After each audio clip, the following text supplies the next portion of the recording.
Gongora namoota baay'ee nagaan du'a keessaniif haa ta'u bilis daqiiqaa lama naa kennaatiin viidiyoo kana dhaggeeffadha. Namoonni gurguddoonni abbootiin qabeenyaa beekamoon akkasuma artistoonnii fi namoonni hojii qajeelummaa fi tola ooltummaa biyya lafaa kanarratti hojjetan hojii isaanii kana hundumaa garuu gooftaa Yesuus Kiristoosiin fayyisaa lubbuu isaanii otoo hin godhatiin kan hojjetan yoo ta'u yeroo isaan gara gooftaa Yesuus Kiristoos dhufanitti yookiin immoo gooftaa Yesuusiin fayyisaa lubbuu isaa godhatanitti kiristaanonni akkas jedhanii simannaa isaaniif godhu. Baga dukkana keessaa gara ifa jireenya bara baraatti nagaan dhuftee jedhanii simannaa isaanii godhu. Dubbiin kun namoota baay'ee hin mufachiisa. Kana jechuun isaanii akka waan namoonni suni hojiin gaarummaa fi tola ooltummaan biyya lafaa kana isaan hojjechaa turan sun qajeelaa isaan hin taasisne yookiin immoo qajeelnatti hin ilaalamneetti yaada kana fudhatanii akkamitti namoota gurguddoo fi beekamoo biyya addunyaan beekanatti akkanatti dubbatu kan jedhanii namoota baay'ee hin dallansiisaa jechuudha. Baga dukkana keessaa gara ifa jireenyaatti dhufte jechuun garuu akka namoonni baay'een itti hiikkatan sananiti. Biyya lafaa jechuun dukkana, biyya lafaa jechuun rakkina waan ta'eef baga dukkana keessaa yookiin immoo biyya lafaa keessaa gooftaa Yesuus Kiristoosiin fayyisaa lubbuu kee godhatte.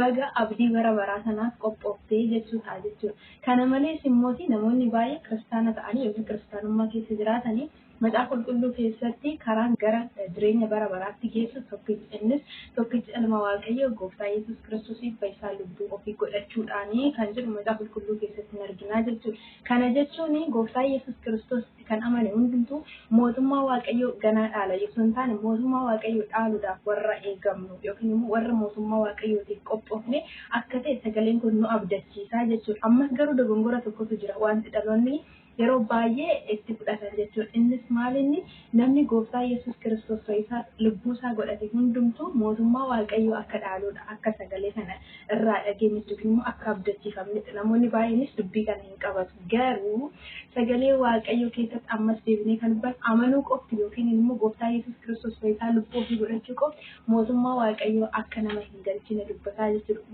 Wangeela Maatiyos boqonnaa 25 keessatti seenaa dubartoota kurnaniitu macaafni qulqulluun nutti dubbataa jechuudha. Dubartoonni kurnan kana keessaa dubartoonni 5 abshaala 5 immoo gowwootaa jedha. Egaa dubartoonni kurnan kuni gooftaa isaanii yookiin misirroo isaanii eeggachuudhaaf galgala tokko shaamaa isaanii yookiin ibsaa isaanii qabatanii iddootti wal gahan ture jechuudha.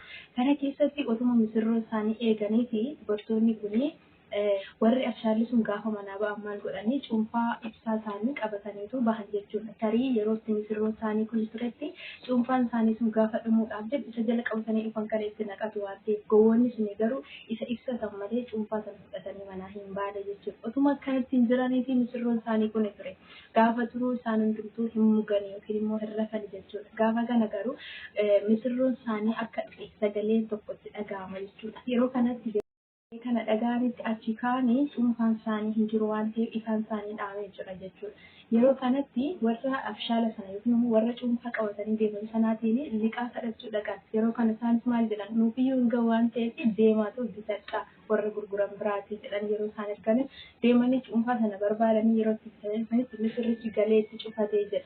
Gaafa isaan dhufan yaa gooftaa nuu bani gaafa jedhan dhuguman sanitti maalitiin hin beeku.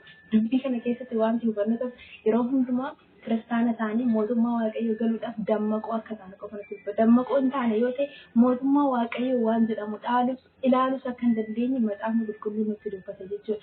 Kana bira sagaleen namni gooftaa Yesuus Kiristoos fayyisaa lubbuu isaa godhate hundumtuu mootummaa waaqayyootiif akka kaadhimamu yookiin akka qophaa'etti dubbata.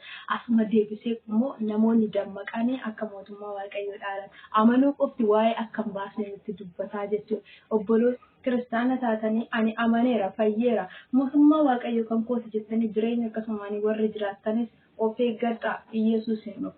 Biyyi lafaa unkura keessa jira. Yeroo kanatti maal ta'uu qaba? Akka cuunfaan keenya nu harkaan dhumnetti, akka shaamaan keenya nu harkaan dhaamnetti dammaqoo ta'uu qaba.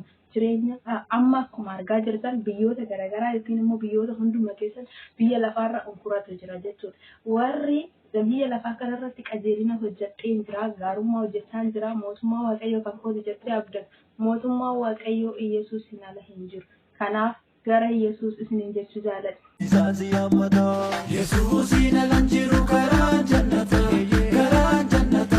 ilaalamni koo isaasi yammata ilaanoo sitti mee haqqii waan jirtu karaaf dhugaan jireenyi isaa malee jirtu kottotoo guyyaan jirtu Yesuusi